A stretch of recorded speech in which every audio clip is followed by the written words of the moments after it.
সন্ত্রাস, দঙ্গলবাজি, আতঙ্ক তৈরি করা আমরা আসলে আগে কখনো দেখি নাই।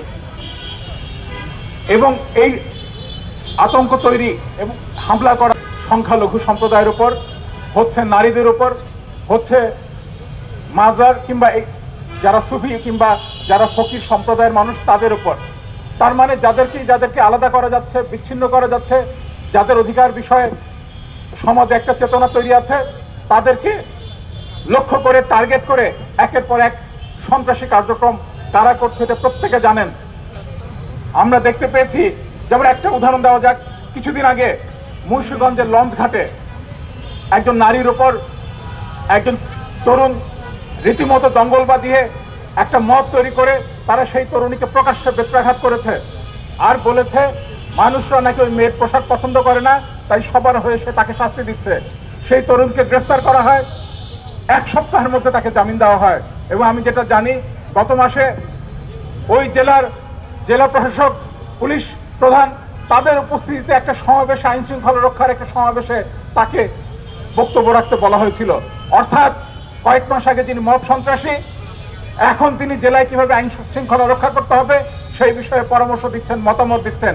তার মানে খুব পরিকল্পিত উপায়ে যারা এই আতঙ্কগুলো তৈরি করছে, এই সন্ত্রাসী হামলাগুলো পরিচালনা করছে, তাদেরকে স্থানীয় ভিত্তিতে নেতা বানানো হচ্ছে, তাদেরকে নতুন চাঁদাবাজ বলি, নতুন গুন্ডাতন্ত্রের রাজত্বের লোক বলি, সেই কাজগুলো তারা করছে। এই ঢাকা বিশ্ববিদ্যালয়ে আপনারা দেখেছেন, একজন নারী ছাত্রকে ওড়না দিয়ে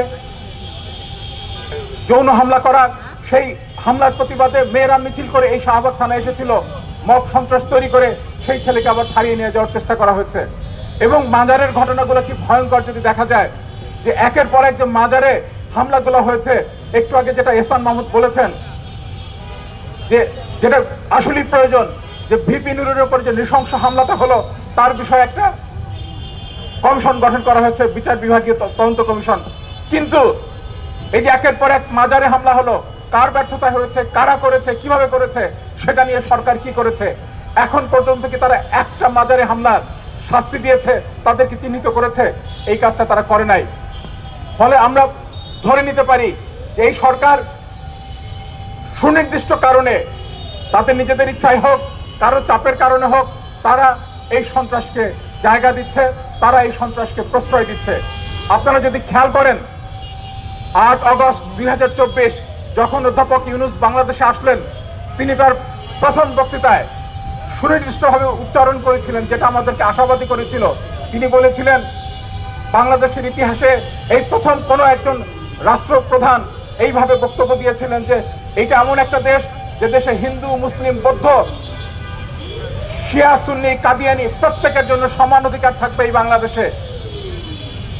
আর আমরা দেখলাম যে তিনি প্রত্যেকের জন্য অধিকারের নিশ্চয়তা দিয়েছিলেন, কিন্তু সেই অধিকার যখন লঙ্ঘিত হলো, দুঃখজনকভাবে তাকে আমরা কোনো কথা বলতে দেখি নাই।